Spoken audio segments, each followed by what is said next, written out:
Fellow Ghanaians, good evening.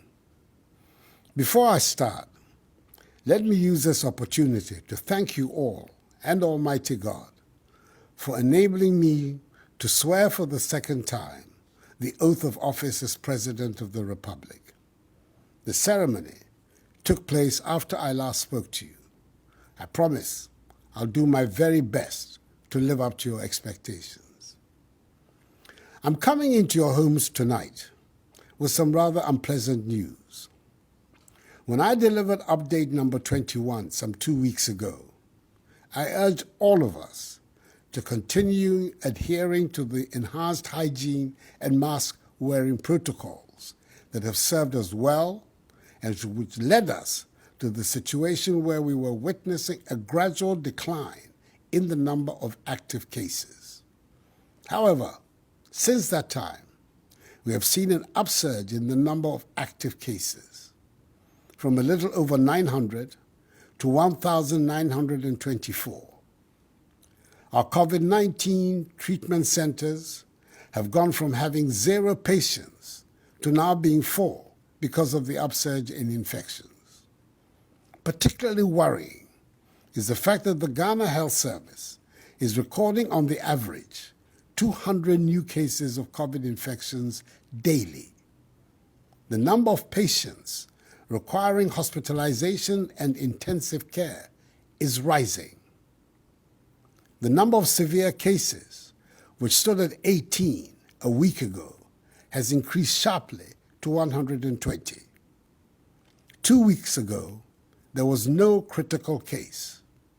We now have 33 in our treatment facilities. Again, according to statistics from the Ghana Health Service, the considerable number of persons who are severely ill are surprisingly relatively youthful persons with no previous underlying health conditions. The number of confirmed deaths has increased sadly from 338 persons to 352 within the period. Recent genomic sequencing undertaken by our scientists have established that some arriving passengers tested positive for new variants of COVID-19. These passengers have all been isolated. Furthermore, work is ongoing to determine the presence and extent of spread of the new variants in the general population. Detailed investigations of the cases indicate that apart from arriving passengers at our airport who tested positive, infected persons have recent histories of attending parties, weddings, end-of-year office programs, family get-togethers, and funerals. At these gatherings, most of them abandoned the use of the masks and were engaged in actions that led to them contracting the virus. Fellow Ghanaians, at this current rate, whereby 13 out of the 16 regions have recorded active cases, our health infrastructure will be overwhelmed if the situation continues. It will severely undermine the efforts government is making to revitalize the economy and put our nation back onto the path of progress and prosperity following the ravages of the pandemic. On 7th January, as I said, I swore to, and I quote, dedicate myself to the service and well-being of the people of the Republic of Ghana and to do right to all manner of persons, unquote. It is my duty to protect lives and livelihoods. In furtherance of this, I've instructed the Inspector General of Police to direct officers, men and women of the police service to ensure the rigorous enforcement of the law on mask wearing at all public places and in public transport. They are also to ensure the closure of all nightclubs, pubs, cinemas and beaches that may be operating in defiance of the law. They will be assisted by the other security agencies if need be. Persons in marketplaces, workplaces, and operators of public transport must conduct their activities in accordance with the hygiene and safety protocols. The wearing of masks in these places is mandatory. Regulatory agencies will undertake random checks to ensure conformity with COVID-19 rules. Should any facility or institution fail to comply with these directives, its activities will be immediately prohibited and appropriate sanctions applied. It is important that I remind all Ghanaians that severe punishments exist on our statute books for persons breaking the law on the mandatory wearing of masks. Should anyone be arrested by the security agencies disregarding this directive, that person will be dealt with strictly in accordance with law. We do not want to go back to the days of partial lockdowns, which had a negative impact on our economy and on our way of life. But should that become necessary, that is, should the number of active cases continue to increase at the current rate, I will have no option but to reimpose these restrictions, because it is better to be safe than to be sorry. So together, let us all ensure that we respect the protocols. Government is intensifying its strategy of enhanced 3 Ts, i.e. tracing, testing, and treating, to allow us to identify infected persons, isolate them, and treat them. A considerable number of contact tracers are being mobilized to follow up on contacts of all who test positive. All laboratories, public and private, must supply in real time data on all persons tested on the common platform established by the Ghana Health Service. There will be sanctions against laboratories who fail to comply. We've also provided additional logistics, including vehicles, to the Ghana Health Service for the supervision and monitoring of asymptomatic cases being managed from home. Additionally, government is reactivating available treatment and isolation facilities across the country in anticipation of any further increase in infections. The provision of adequate medicines, equipment, and personal protective equipment to enable health workers attend to home-based patients is being effected. Fellow Ghanaians, as our children in kindergarten, primary, junior high school, SHS2 and SHS3 resume school from tomorrow, I wish to reiterate that government has taken the required steps to ensure their safety in school. Heads of institutions, as well as their teachers, have undergone the requisite orientation on guidelines for school reopening during COVID-19 to enable them assist with compliance of students with the protocols. I've been encouraged by the preparations being made by many schools, in some cases with the support of their old Students Association and PTAs, in anticipation of the return on Monday.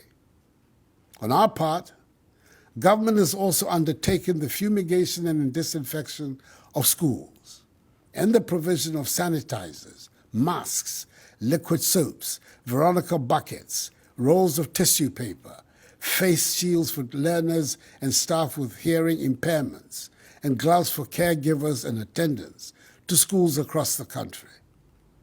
All senior high schools have been mapped to medical facilities across the country so that any outbreak of the disease in any such school can be duly contained.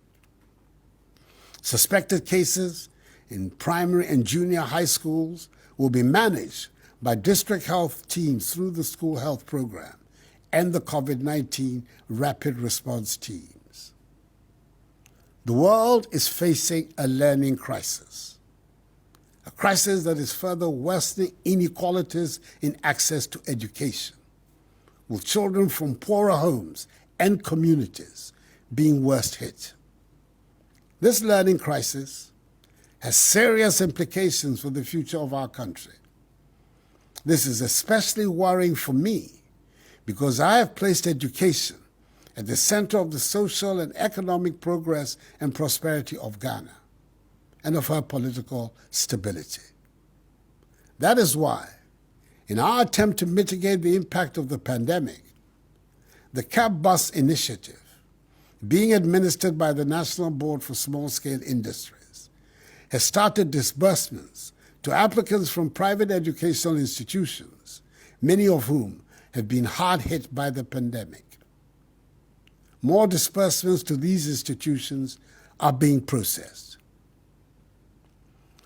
And I wish to speak directly to the students and children returning to school, and those of you who have already returned. I know that for most of you, 2020 was a very unfamiliar year and presented a setback for your preparation for the future. You all saw the struggle your parents, especially working parents, went through with you at home due to school closures. You also know how you struggled to learn from home, even for those of you who were lucky enough to continue with some of your classes online. The frustrations, the idleness, the absence of classroom, or study group intimacy, it has all been extremely difficult for you, your parents, teachers, and everybody involved. This is something we should all try to put behind us. Much of that depends on you. As we take these big steps to go back to school, your attitude, your behavior, your self-discipline will decide whether or not our schools will remain open. I'm pleading with you. Please observe the COVID-19 protocols at all times.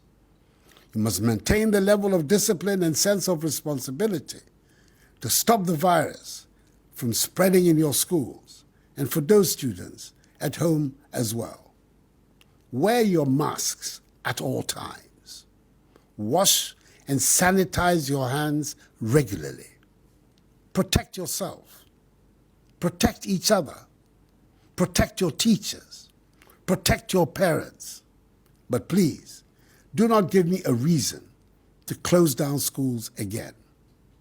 I pledge to do my best to keep your education going.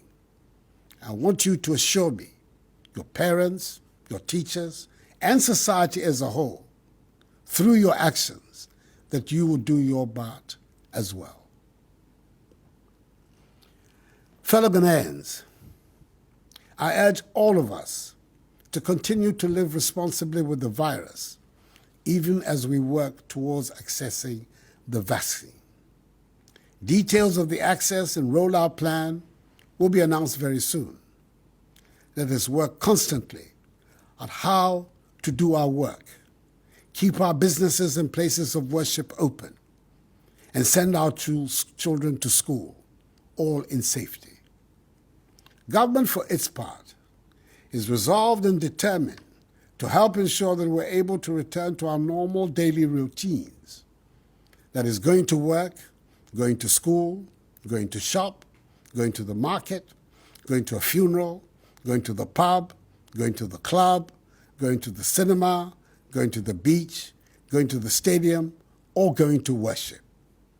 We can achieve this result if we cooperate and work together. It is essential that we protect ourselves, our families, and our loved ones from the virus. It is a collective responsibility. If we embrace the safety protocols, that is the enhanced hygiene and mask-wearing protocols, and we continue to put our faith in Almighty God, we will see the light at the end of this tunnel. 0 active cases. That is the goal. We can and must reach it. Enuanom, makase yare enyankoye. Man ho so biom. Aba pese oboye nyina ho ban. Nti sise ya yaye e fa yare no ho no. ye beba ahwe se obia bedi so pepepe. Aban no obia obetia bra no ebedi pa. Efri se ye ni abre. Epese ye pam yare efri asase so. Nti mesremu mundi nhihye no so.